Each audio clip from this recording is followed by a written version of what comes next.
Welcome to Voices Beyond the Spectrum. Real stories, brave voices, radiant perspectives. This is the podcast for parents and caregivers of autistic and neurodivergent children and teens. I'm your host, and each week we hold space for honest conversations, shared struggles, and hard-won victories from those who truly live it. You're not alone. Your story matters, and it starts here. Welcome to Voices Beyond the Spectrum. I'm your host, Karla Chinen, and today we are creating a space for honest conversation, connection, and shared experience as mothers raising children with disabilities. One of the things I love the most about the community is that there is no two journeys that look exactly the same. Every family has a unique story, yet so many of our experiences connect us through resilience, advocacy, love, and hope. Today, I am honored to be joined by four incredible women who bring different perspectives, backgrounds, and experience to this conversation. First, we have Jennifer Fernandez. Jennifer is a devoted mother of two boys on the autism spectrum and passionate advocate for families navigating the disability journey. Through her own experience, she understands how overwhelming it can feel when support and guidance are hard to find. Today, she is committed to helping other parents feel seen, supported, and empowered. Beyond her advocacy work, Jennifer also uses her expertise in marketing social media to help businesses and organizations grow while building meaningful connection within her community. Next, we have Carina Guzman. Carina is a dedicated working mother and loving advocate for her 13-year-old autistic son. As she balances motherhood, work, and co-parenting journey, she continues to lead with compassion, resilience, and faith. Those who know Carina know that she's always willing to lend a helping hand to support others, making her a wonderful example of strength, perseverance, and unconditional love. We're also joined by Xochitl Gallegos. Xochitl is a proud co-owner of J&J Catering and a family-centered business built around community connection and creating meaningful moments. As a mother of two boys with autism, she has turned her family's experience into a source of purpose and advocacy. She is passionate about bringing people together, spreading awareness, and showing how love and resilience can help families thrive through every stage of the journey. And finally, we have Teiyana Muse. Teiyana is a South Central Los Angeles native, former correctional professional, and dedicated advocate with the disability community. Her journey began with a prenatal diagnosis that her son would be born with Down syndrome, followed by years of navigating medical, educational, and developmental systems on his behalf. Today, she uses both her professional background and lived experience to uplift, educate, and encourage families raising children with complex needs. Ladies, thank you all for being here today. I am so grateful for each of you taking the time to share your stories, your experience, and your heart with our listeners. So let's dive in. I would love for each of you to briefly introduce yourselves and share your name, the diagnosis of your child, and their age, and one word that describes your motherhood journey so far. My name is Jennifer. I have two sons that are on the autism spectrum. They are 7 and 10 years old. And one word that describes me would be protective. Very true. How about you, Teiyana? My name is Teiyana. I have a 7-year-old who has Down syndrome, and he also has intellectual disabilities. And one word to describe me, a woman of all trades. I'm a nurse, an advocate. I'm a maid. I'm everything. I'm every woman. How about you, Carina? I'm Carina. I have a 13-year-old autistic son. The word that would describe me, I think, would be resilient. And how about you? Hi, my name is Xochitl. I have two boys who are on the autism spectrum. A word that describes me as a mother is devoted to their day-to-day lives and just they're devoted in them in their future. And definitely, and as you know, joining into this conversation, obviously you guys know that my name is Karla. I have two children. One is 12 on the autism spectrum, level 3, and then the other one is 10 on level 1. And then one word that would describe me is humbling. This has been a very humbling experience for me and a conversion of who I used to be to now. I want to start with the beginning because for many of us, there is a before and an after moment in motherhood. So can we dive into and share a little bit more of your diagnosis journey and that moment you realized that your child might need additional supports? And then we can actually at this point open it up as an open dialogue whoever would like to share first, and kind of, we'll all bring in a little bit of an input to really, make it a conversation for us to really have. Well, I can go first. Yes, definitely. So James hit all of his milestones very early on. And at 2.5, I started seeing a lot of regression where everything he once knew, like his name and waving, simple little things, he completely stopped. It was like he was a whole different person. So I did bring that to his doctor's attention and got him a diagnosis. We were going through it during COVID, so it was a really hard time. And going on this journey with him it gave me more knowledge, and I started seeing signs with my older son. And so then I had him evaluated, and he was also diagnosed with autism. And what kind of experience or emotions did you experience during that time? Like, how did that season of, felt in your life? It was very hard. Nobody tells you about a grief that you go through. And I was feeling very depressed. I felt really alone, like nobody understood what I was going through. Yeah. And I think like that's very important because a lot of the times we're seen as resilient and the super moms, we all carry those t-shirts that we were gifted of like,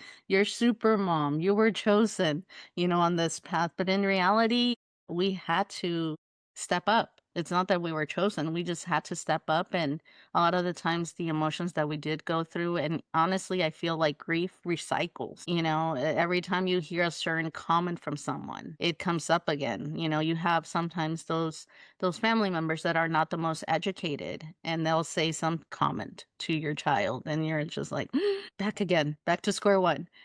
So I thank you for opening up about that and being vulnerable about that. Any of you other ladies would like to share? Go ahead. So I saw the diagnosis with my son at about the same time that Jennifer saw, like around 2.5. And what kind of opened my eyes a little more to pay more attention was I have a brother who is on the spectrum as well, on the higher functioning side. So I knew what the signs were immediately. And it literally, you're like in denial. Like, you're like, there's no way my baby is fine. Like, he's fine. He's gonna be okay. He's gonna grow out of it. And no, he started to regress. He stopped talking. He stopped doing all the things. He became extremely picky eater. He wouldn't eat anything that wasn't a brown, safe food. And like, I felt horrible. Like the air was sucked out of me. Like I just Mhm. helpless. And then my mom also felt helpless and was like, this is our fault, and blaming it on, the guilt that comes with the culture, right? Like it's our fault. We did something. There's something in our family DNA or something to try to justify why this happens. And it just, yeah, I had to step up and just take care of it. Yeah. How about you, Xochitl? So my boys are 5 and 9, going on 10 very soon. And I didn't find out until he was finishing kindergarten. And it was a shock. It was a shock as a first time mom and something that wasn't really common in our family. They brought us in. They're like, oh, we have some concerns. Both my boys are autism level 1. So he was reading at the level, like he was already reading in kindergarten. They have those high functioning skills. However, he wasn't able to sit still. They tried many things, like they give you the various, like, okay, they're going to try this type of chair. They're going to try this. He was the one that everybody was in a group on a carpet, and then he was out there, like, not outside the classroom, inside the classroom, just not interested. Mm-hmm. So the teacher raised some concerns there, and so she brought us in, and we were there with the school psychologist, and she's like, we think you should get him diagnosed. We've done these tests, and and I was shocked, and I was like, no, he's just being lazy. And so the psychologist stopped me right there, and she's like, he's not lazy. It's okay to feel what you want to feel, but he's actually very smart. He's, I mean, I regret saying that.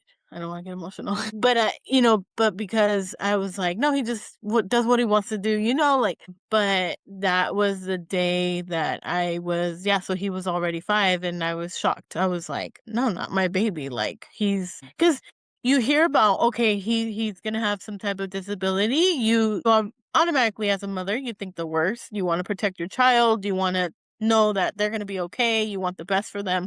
And that's definitely what is going to happen, even whether they have a diagnosis or not.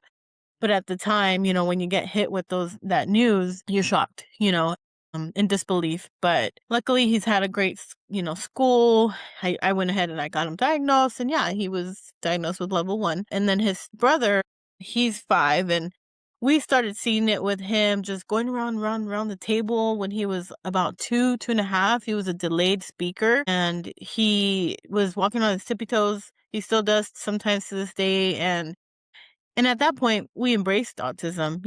At that point, Josiah was already 7 by that time, and we knew what to do. So we got him early diagnosed through the school district. He was only 3, and very blessed to have both, and they're both the biggest blessing. But yes, it was a big shock, and just like you guys felt very scared and Yeah.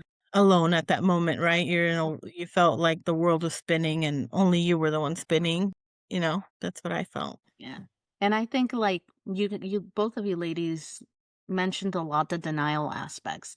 And I do believe that it's very culturally rooted. I grew up with an autistic brother. Later I found out I was autistic myself. So a lot of the times whenever my brother struggled, I would see it with my parents. They would always say, he goes again with his things, and or like whenever I didn't feel a certain way, like 100%, they would say, just go clean your room and you'll feel better.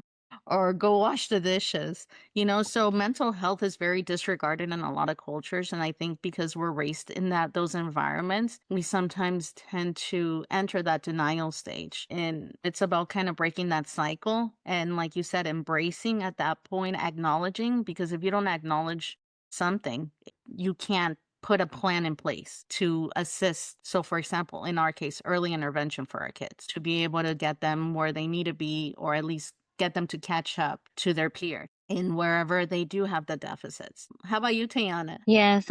At 5 months, I got a prenatal NIPT test. And that's when I found out at 5 months that my son had Down syndrome. As we began to do more testing, he also had a heart defect. He also had a kidney defects.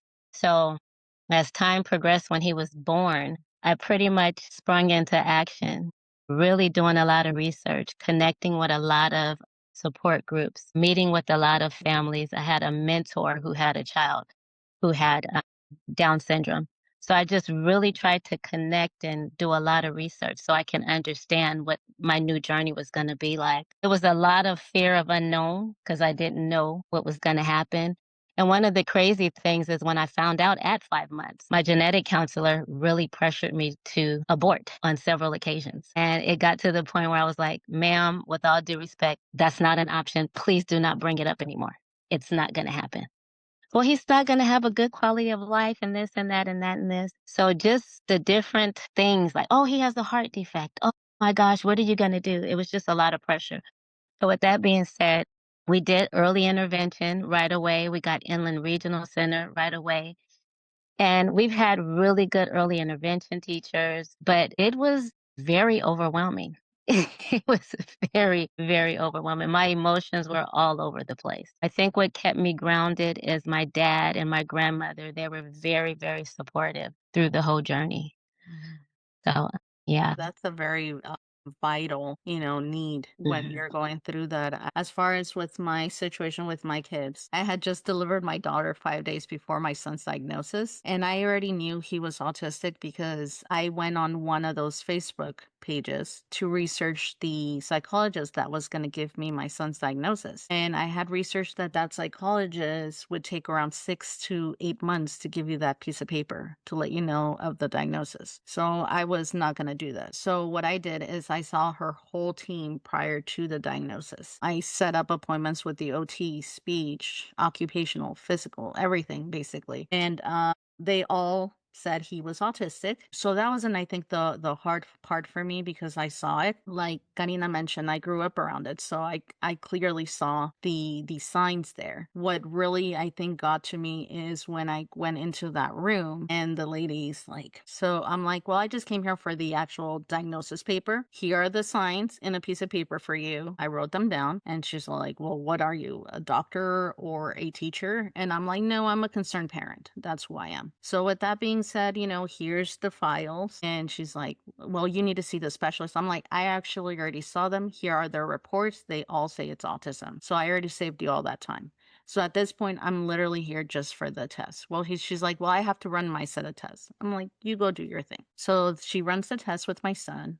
And the diagnosis that kind of got me a little bit more, that it was cognitive delay as well. So I had already processed the autism, but I had not processed the cognitive delay because I didn't know how much my son was. The doctors sit there and give you this whole list of what they will not be able to do prior to them even giving them a chance to grow into that, and I think that's what really got to me. And then on top of that, she's like, I hope you're not thinking of having kids right away because there is a strong link with it being genetic. Mind you, my daughter, 5 days young, is at home with my mom. So at that point, now I go into panic mode about my daughter, which her diagnosis was another challenge in itself because, like a lot of you mentioned, sometimes when they're level 1, it's very hard. Especially as girls, things look different for girls. So with her, I took her in at the same age as my son to get a diagnosis, which was at 21 months. But because she was the opposite she really liked touch. I saw her needs sensory wise. It wasn't until she was 6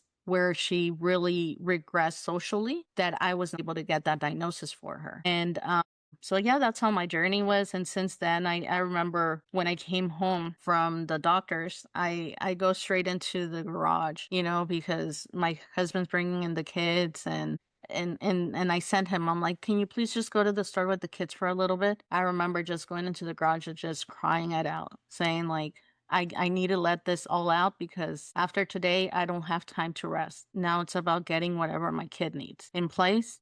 And at that point, I became fourth in line, as far as for my care. First came my kids, my husband, and then it came me. I was the last to be of concern. So that's how my experience was with the diagnosis. But with that being said, was there anything someone said that either deeply helped you or deeply hurt you during this process? I remember my dad had me look at, and I always share this with different people. My dad had me look at the scene in the Ray Charles movie. I call it the cricket thing, where when Ray Charles was going blind, he had came in the kitchen to interact with his mom. And at that time, he was really like blind. And so he tripped and fell. And when he tripped and fell, she was getting ready to run and save him, but she stopped and she backed up and she just let him, navigate the room. So with that being said, he navigated the room and he did certain things and certain gestures where she was just like shocked because he was learning how to handle his disability. So with that being said, he ended up coming up to her and he said, Mommy, and he knew she was in front of him. So with that being said, my dad said, whatever you do not want to enable your child. Know what your child is going through, but do whatever you can to provide the services, to provide the love, to provide the encouragement and not enable him. And that always stuck with me. And sometimes when I'm mentoring parents, I share that as well. And I show them that scene and they're like, oh my God, I never thought about that. Because I'm sitting here saying, oh my God, my baby's disabled or this and that. But that doesn't define my child, So that really stuck with me to this day. So that's why I really push my son a lot to be independent. That is a powerful scene. I mean, to process. How about you, Jennifer? Well, something hurtful that I went through was first, my ex-husband. He hadn't seen him in a while. So when I told him about his diagnosis, he asked me what I did to him because apparently he wasn't autistic the last time he had seen him. That was one. And another one is people telling me that he was fine. He was just probably spoiled and that I needed to stop spoiling him. Yeah. It was very hurtful. Yeah, I've heard that ableism constantly especially with Adrian. How about you, Karina? Well, the thing that has helped me through it really was my parents. Them being parents of somebody who has autism. They said, we're here, whatever you need, doctors, therapies, whatever you need. Mhm. We're here, you're not alone, and you're gonna get through it. Yeah. You're all he has. So yeah, they both equally, my mom and my dad both have been that, I guess, backbone for me sometimes when I feel like, man, I just don't know where to turn. Mhm. they always encourage me. They always say the right things, and it's a blessing, honestly, to have that. Yeah. It is. I feel you completely in that regard, with my brother also being having a disability, and I think they see it from that point of view. And there's nothing better than when your loved ones can give you that kind of support out of the empathy developed based upon them living the experience. It's very different. And, it is a blessing to have people like that on your side, especially I know our kids, our boys are pretty similar in levels of support, and I know it can be extremely challenging to be in certain situations with them. And as much as, we love there are it is a very challenging care that goes into our kids, and a lot of selflessness that is required of that other human that cares for them.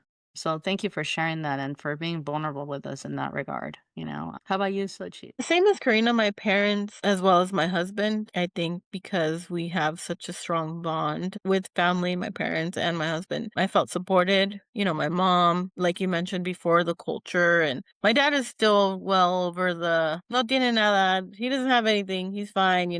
But, I don't think that they mean it ignorantly. I think that, my mom's always been, whatever it is, hey, you have to thank God that he could do this, he could do that, because although they are level 1, they have many challenges that only your parents can see, you as a parent. And yeah, and my husband, I mean, he's been the one that is a little bit, I'm tougher on the kids. He's more of a, no, they're going to succeed because of this and that, so I could be negative sometimes. Not negative, but at least like that perspective of, drown in my thoughts as far as like what's going to happen here, what's going to happen then, and he's very like, no, they're going to do this, they're going to do that, and I believe in them 100%, but sometimes you need that sounding board, to help you and see the vision. And lastly, it's been my kids, really, just, overcoming obstacles, overcoming things that you're like, wow, yeah, you're right. They're going to be okay. Everybody, all of our babies are going to be okay. Yeah, a lot of the times I think as moms, because we are in it, we go through therapies. We're constantly there with them. We live in our thoughts. And I think that's a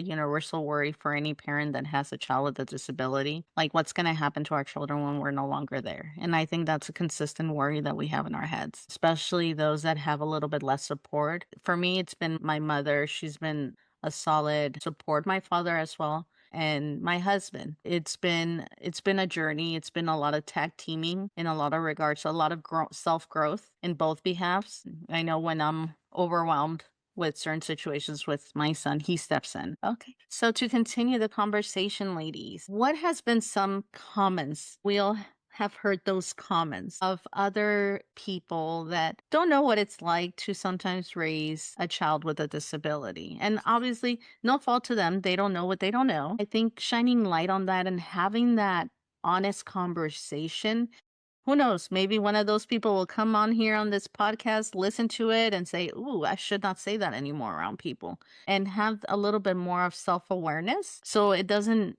hurt us, because sometimes they say, build a community, take your kid out. But we do get those looks. We do get those comments. We do get that extraness from those people. So to open that dialogue, can anyone share any stories where they felt like they could have kept that to themselves? Or, I know they didn't mean harm, but it really hurt me and it hit a certain place. So I'll open it up to you, ladies. I would like to share. This past weekend, I was at a family event, and no shame to any family members. My youngest is a very picky eater, and he has his safe foods just like most kids with disabilities. And I offered the table, other kids sitting in that table, French fries, because that's one of my child's safe foods. And yeah, I was that parent one day that I was like, oh, I'm only going to give them organic food. I'm only going to let them see TV, once, no iPad, no nothing, right? But at this time, I offered the other kids fries that I had bought for my child, and one of them made a comment saying, oh, no, Mike is not going to eat that. He needs to eat real food. And I'm like, okay, at the same time, I was giving him praise, and all that. But I think it's hurtful, not necessarily realizing those comments are hurtful as a mother. They might not mean it, but you just start questioning yourself as a mom, whether this is ongoing, whether food therapy is not working because this is their safe food. And those comments are just made, again, not maliciously, but then I almost froze. I was like, okay. But yeah, it's hurtful to hear things and those unsolicited advice from others. But that's one time that I felt like, okay, they didn't mean it. They didn't mean it towards me personally, you know, but it still hurts. Yeah.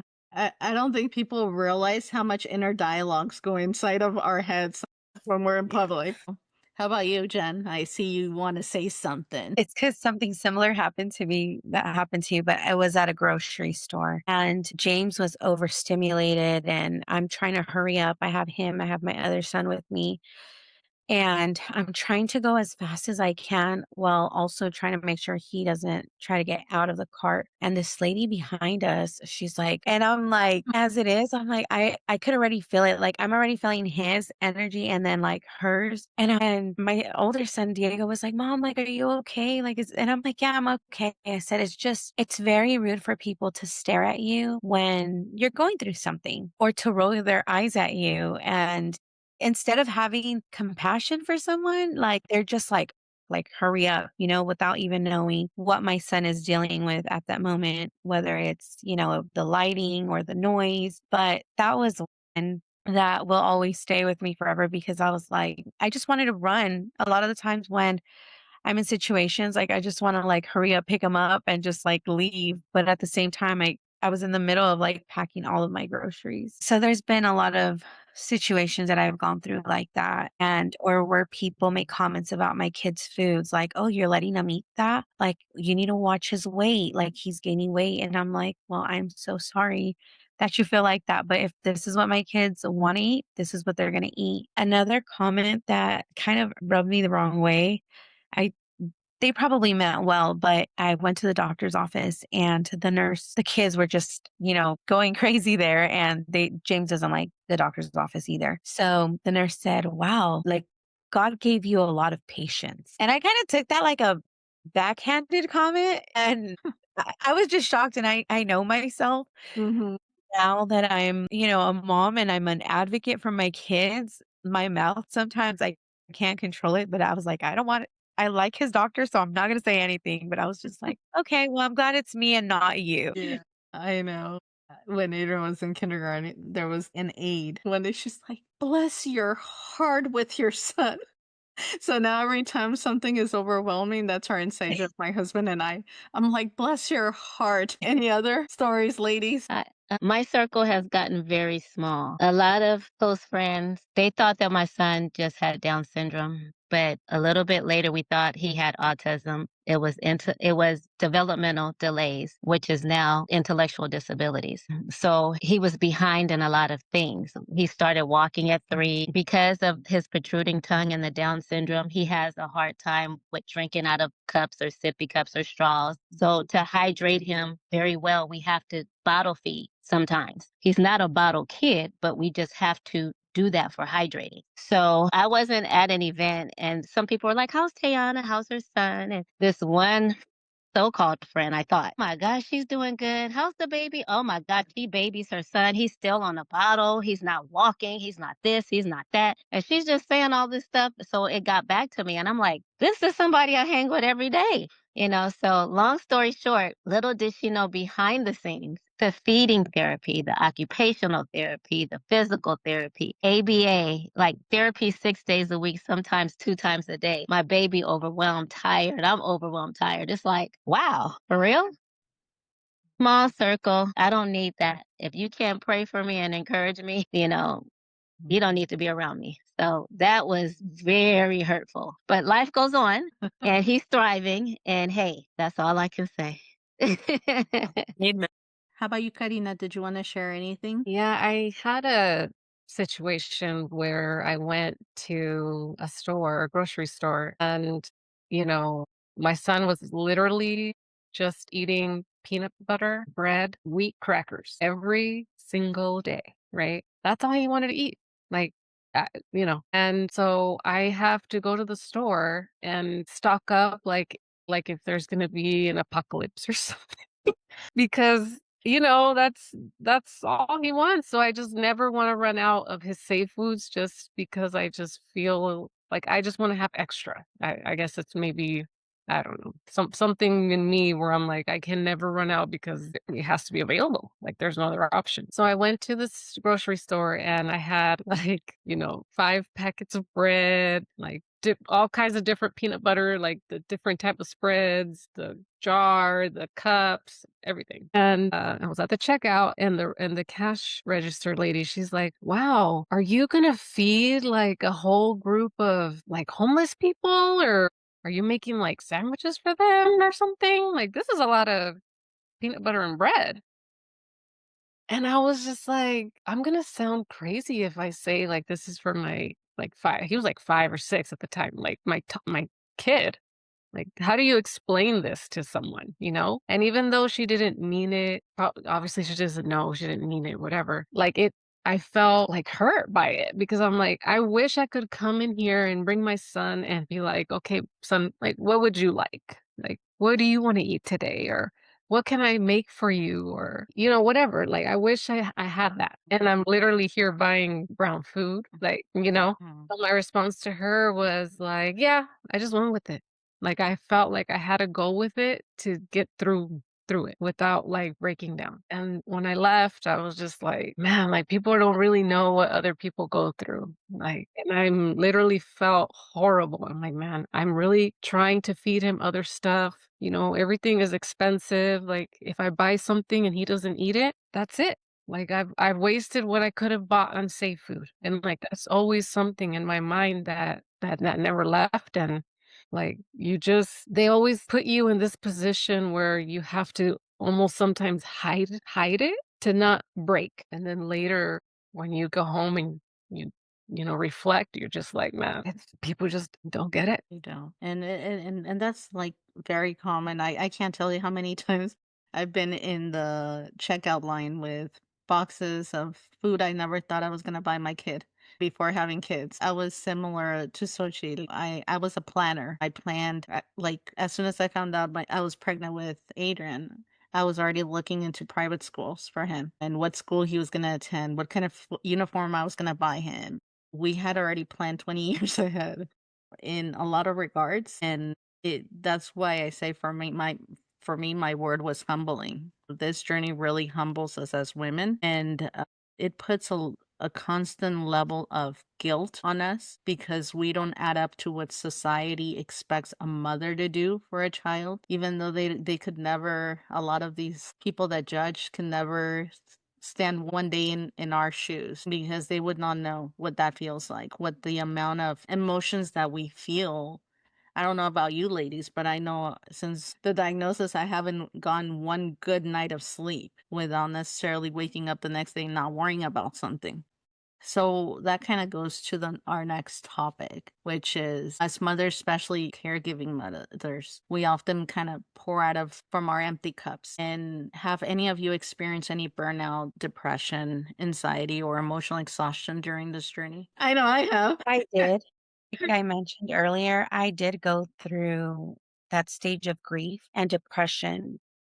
For many reasons, it's like the unknown, right? Like the future of our kids, what happens to our kids when we're not here. So there was a time where I felt very depressed and I pushed so many people away because I didn't control like my emotions. And like I was also trying to process everything that was happening. It's kind of like, here's his diagnosis. Now good luck. And it was like I didn't have no guidance and I was trying to like figure it out on my own. But once I found a psychologist that, actually gave us a breakdown of his full diagnosis, and she guided me like, okay, this is what's next. I feel like that's when I was able to work on myself and, that depression slowly started to go away. And how do you take care of yourself now while, still caring for your children? Like, what do you do to do something for yourself now? I take the time, like my reset days, which is once I put them to sleep,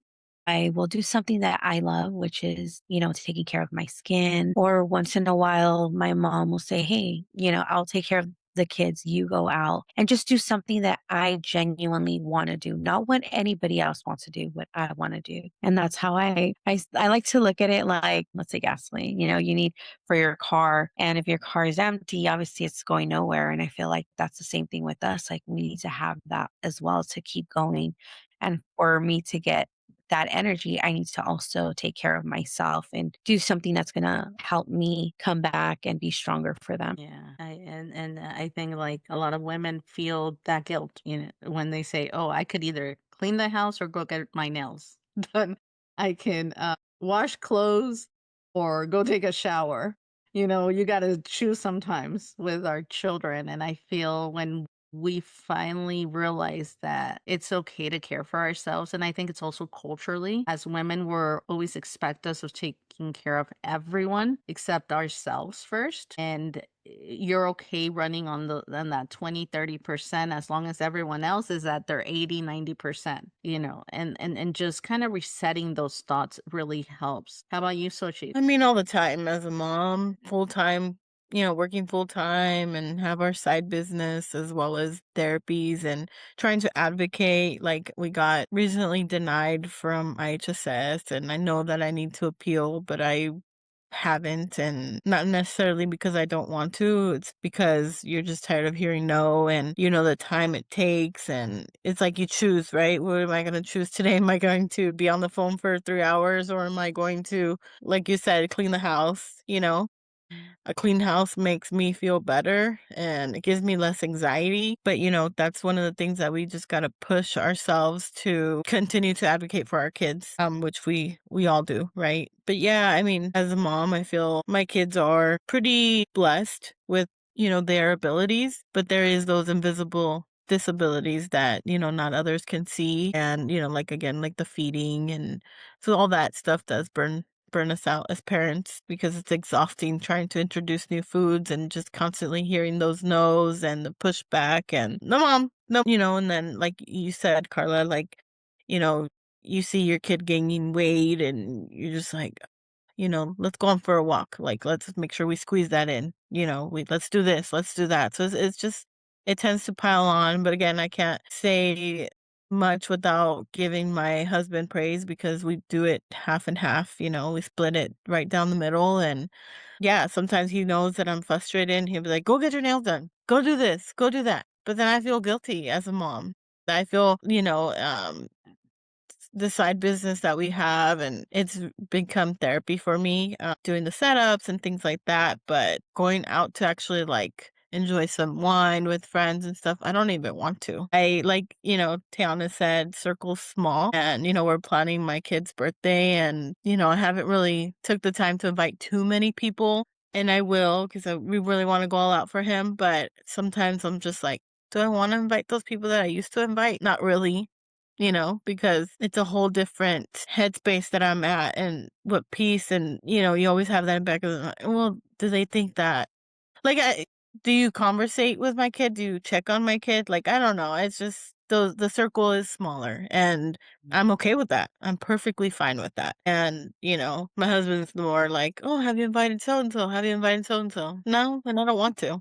Why? And I'm like, because I don't want to, and it's just like, and then I'm okay with it. It doesn't necessarily mean I don't like them, it's just, I don't, it's just a different headspace that, that you're in when, and you're in a bubble with your family, and that's okay. It brings me peace, not having to keep up with the Jones, as they say it. So yeah, that's how I feel. I felt, I do feel burnout, but I do feel blessed for having the support that I do for my mom and for my husband. And you spoke about advocacy. Did motherhood and advocacy change your identity in any way? Yes and no. I feel like I've always, I'm always a fighter. I'm always gonna fight. We definitely, I mean, it's changed my life. I've had to leave, 6-figure careers because you don't have the time to, continue these therapies and continue fighting for your kids, and taking the time to look for a new doctor if you have to look for, all that takes time that not everybody sees it unless you're in it like you ladies are. Being on the phone, trying to get them that appointment. Like, I can tell you, I've been on waiting lists with food therapy for so many years. We decided to do something else, so it's changed us. Yeah, we just have to be resilient.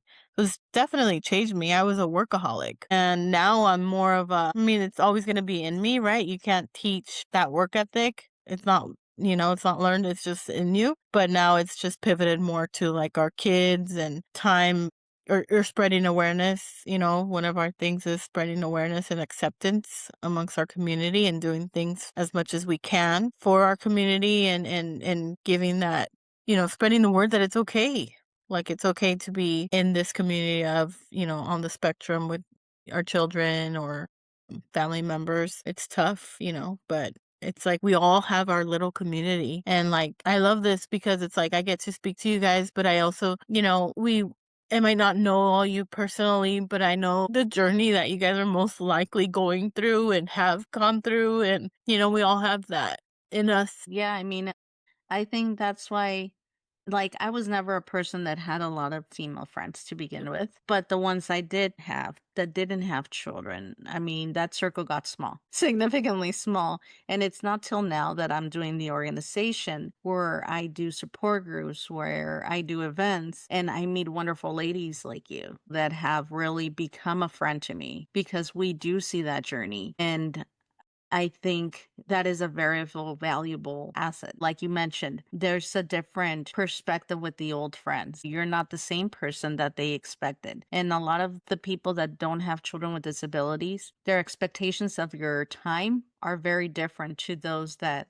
do. For example, if Teiyana texts me and says, "Hey, should we hang out and go to lunch?" She might not get a text message back from me for 2, 3 days, but she doesn't take it personal because she knows what I'm doing with my kids, and she knows the type of environment I live in with my son and my daughter. But if that were to be a friend that doesn't have a child, or let alone a child with a disability, they take it personal, and then they think we're just trying to not be responsive, and we're rude, or we're not prioritizing our friendship. And I think that's something that with ladies and other individuals that have children with disabilities, that's never the conversation. It's always beautiful to see each other when we can't see each other, and we understand that our lives revolve around our children, and that's, if there's a beauty behind that, being a mother of 2 children with disabilities, is that I can really relate, and my identity is being a mother to my kids. I have other hats, but that's the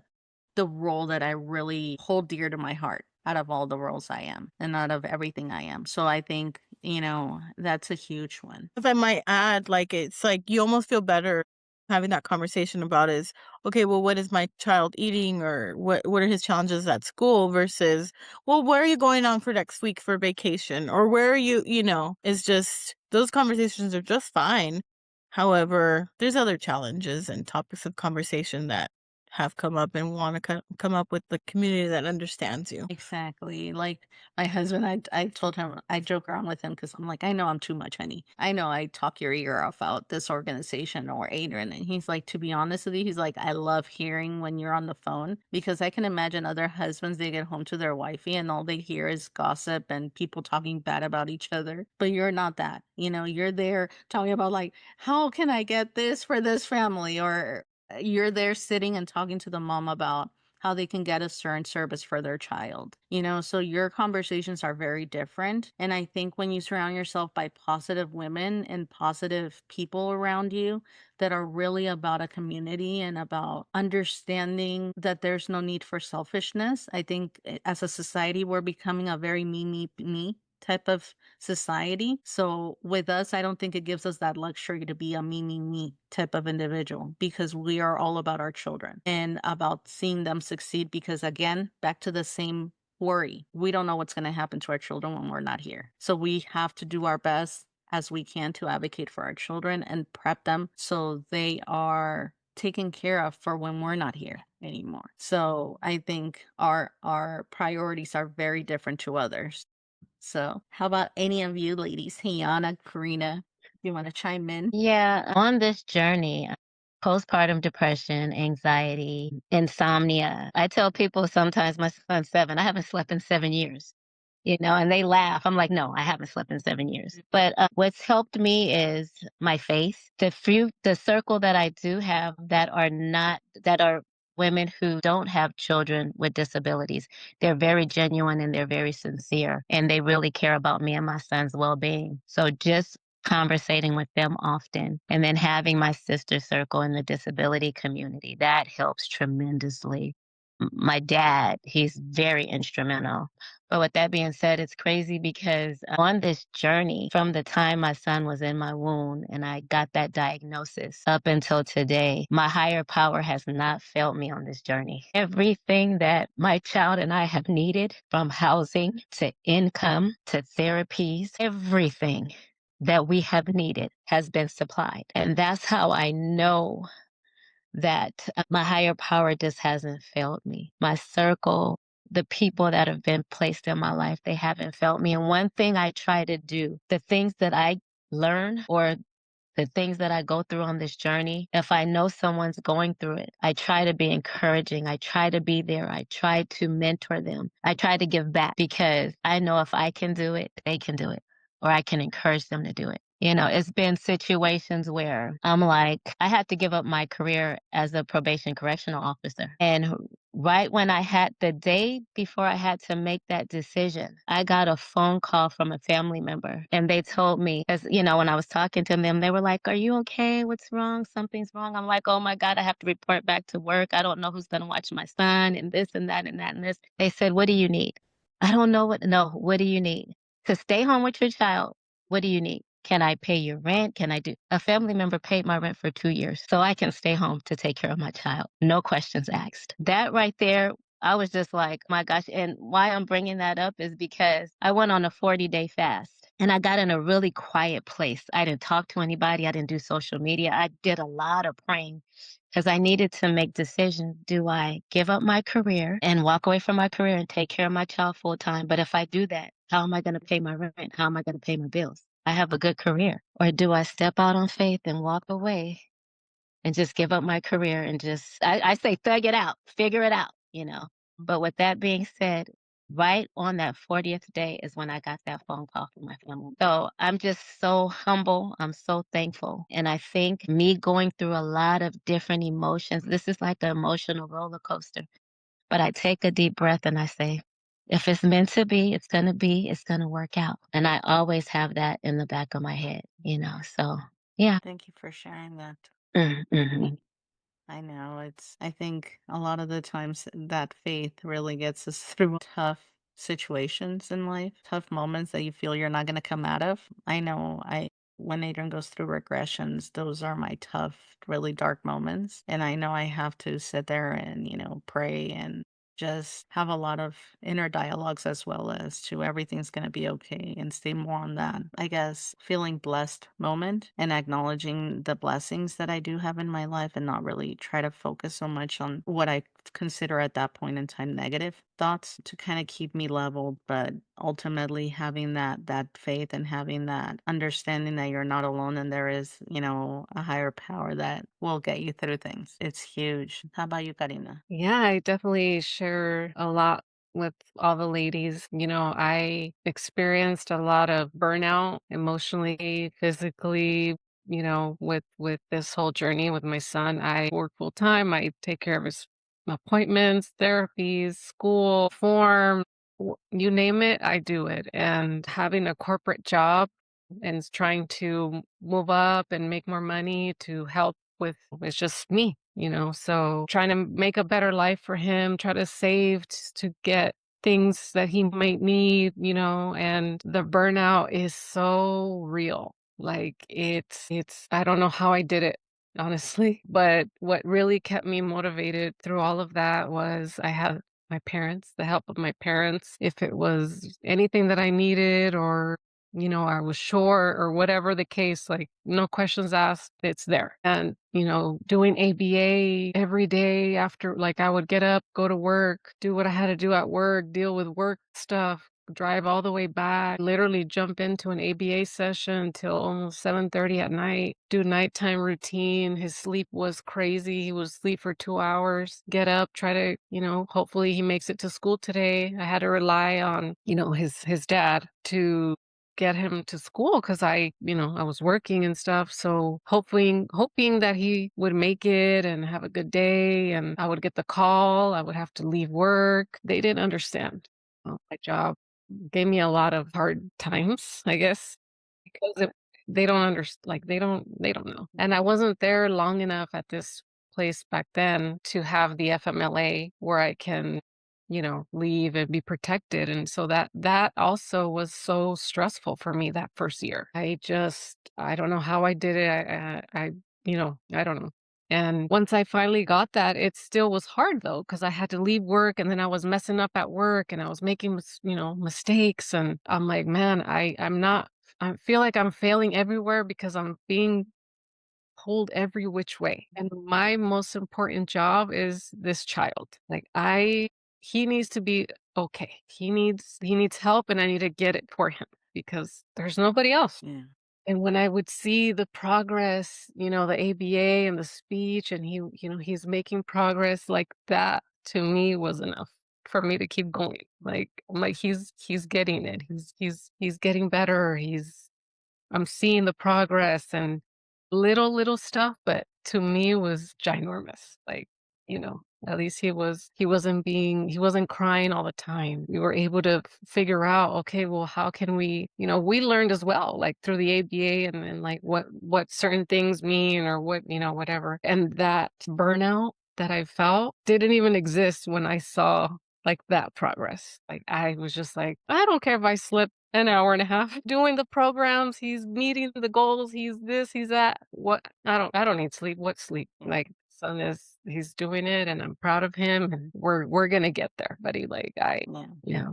And that's very common in our community, especially for the primary caregiver to give up that six-figure job, to give up that career. I know I had to myself, and I think the number is ridiculous of how many primary caregivers have to give up their prior almost identity, because mind you, when we are in those careers, that the career becomes that identity, especially if you're a workaholic. I know I know Xochitl mentioned, I know Karina, I met you during those times too. And those caregivers that are primary caregivers that are the more selfless, they do give up that, and even the ones that don't give up their jobs, sometimes it's because they cannot financially. It's not because they don't want to a lot of the times. And I think that's definitely, I know that there was a lot of blessings to a certain regard, even as bad as COVID was. The fact that a lot of jobs became remote, it allowed a lot of us moms to be able to go back to work and be able to still be present for our children, where we're not spending 2-3 hours commuting to that one position. We could work from home and then after that clock out and go make dinner, go run to therapies, go wear the million hats. So I think that's also another topic that when I do go speak to professionals, I let them know, because a lot of them, they assume that when they come to a house to give therapy to the kid and they see a mess, they assume that the mom is dirty or lazy. And a lot of the times that's not the case. It's just we're literally burnt out. It's either cleaning that house or having an hour rest so we don't crash and we can still care for our kids. And that's the portion that goes into educating professionals to have a little bit of that empathy and that understanding and compassion, like Jennifer mentioned, for others that are going through that process. Did you want to? I wanted to say something. So right before James's diagnosis, I had been working at this one company for like 13 years and they ended up laying me off. So that was really hard for me, and I'm like, God, he's just going to get his diagnosis. And then we got his diagnosis and well, I had to work. I'm a single mom. So I have to figure it out for my family. So I I got a job working from home, and that was actually a really stressful time in my life because I was like taking calls, making appointments, and my son stims and he will just burst out screaming out of nowhere. He gets excited and then he will just start yelling. So I would get in trouble a lot because they would be like, "Hey, we heard your call and we can hear your son in the background." And I was like, well, I don't know what to do. And I had to pray about it. And eventually they laid off the whole company. And after that, I told my mom, you know what? I'm going to figure this out. My friend told me about IHSS.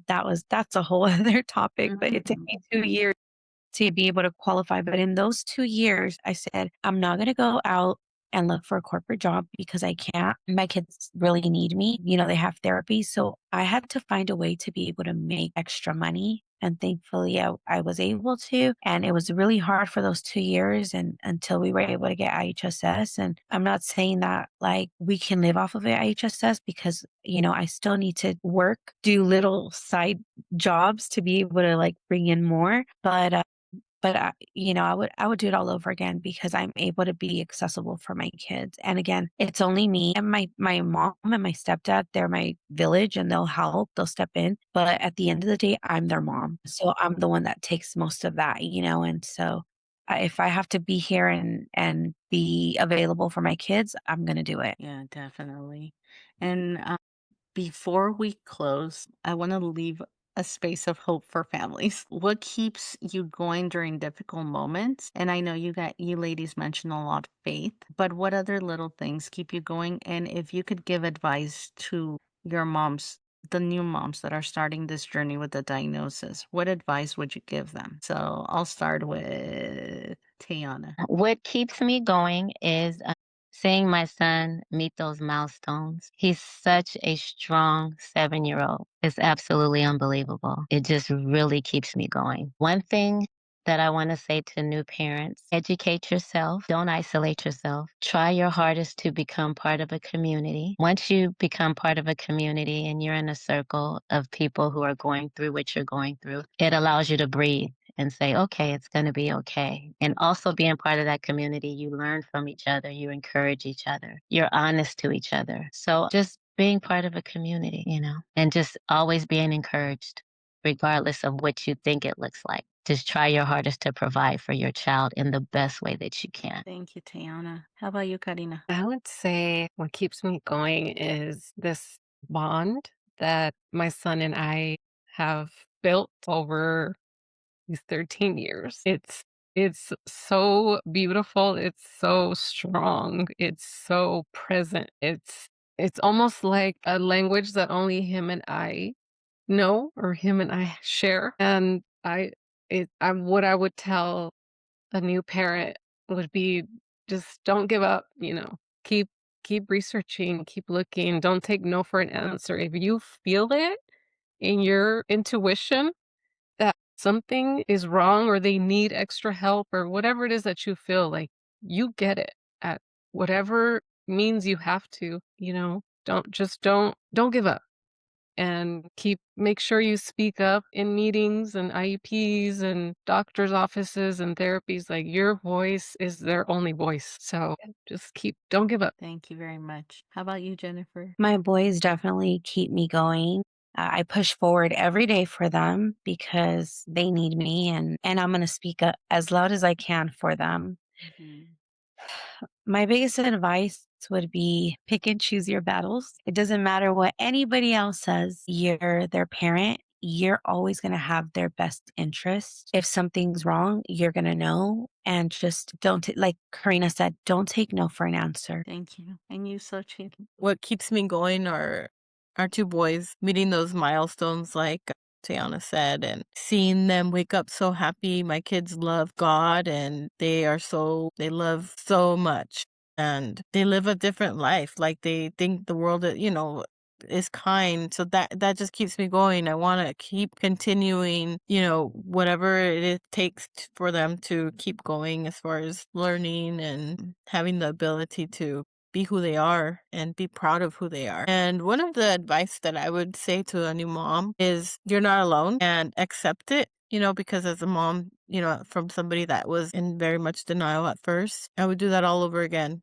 Just accept it and hit the ground running. See what you can do to help your child. That's part of some of the stuff that I like to do is help families and guide them. And although it's like we go through our own challenges, we want to help others, but take the advice, take the guidance from others that might know more, have more knowledge on how you can help your children. But yeah, acceptance is one of our biggest things that we strive to spread everywhere, is accept that this is your reality and it's okay. It's be positive, it's okay, and it's going to be okay.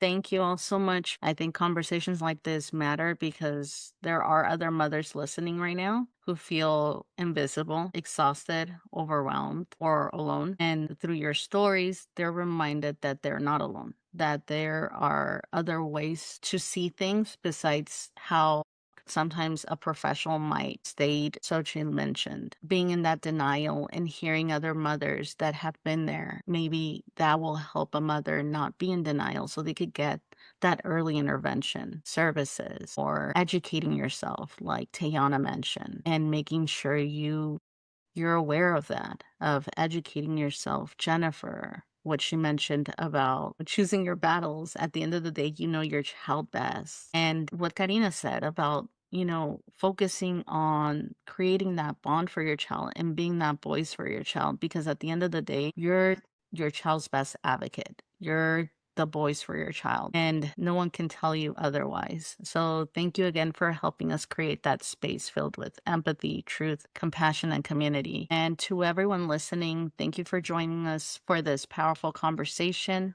This has been Voices Beyond the Spectrum, with empathy always. I'm Karla Chinen, and we'll see you next time. Thank you. Thank you again for joining us for the very first episode of Season 2 of Voices Beyond the Spectrum. A special thank you to our wonderful guests, Jennifer Fernandez, Carina Guzman, Xochitl Gallegos, and Teiyana Muse. Thank you for sharing your journeys, your perspective, and your heart with our listeners. Your story reminds us that while every family's path is unique, none of us walk this journey alone. We would also like to thank Brad Kaloof for the music production featuring in this podcast, and a special thank you to Sophia Chinen and Brad Kaloof for the beautiful piano music that helps make Voices Beyond the Spectrum so special. Voices Beyond the Spectrum is proudly brought to you by Empathy for Autism California, Inc., where our mission is to educate, empower, and connect families through information, advocacy, and community. You can listen to Voices Beyond the Spectrum on Podbean, Apple Podcasts, Spotify, and YouTube. Be sure to subscribe, follow, and share so together we can continue amplifying voices, sharing resources, and building a stronger community. Thank you for spending this time with us. Until next time, keep advocating, keep learning, keep supporting one another, and remember, meaningful change begins when we lead with empathy. With empathy always, I'm your host, Karla Chinen, and we'll see you in the next episode of Voices Beyond the Spectrum.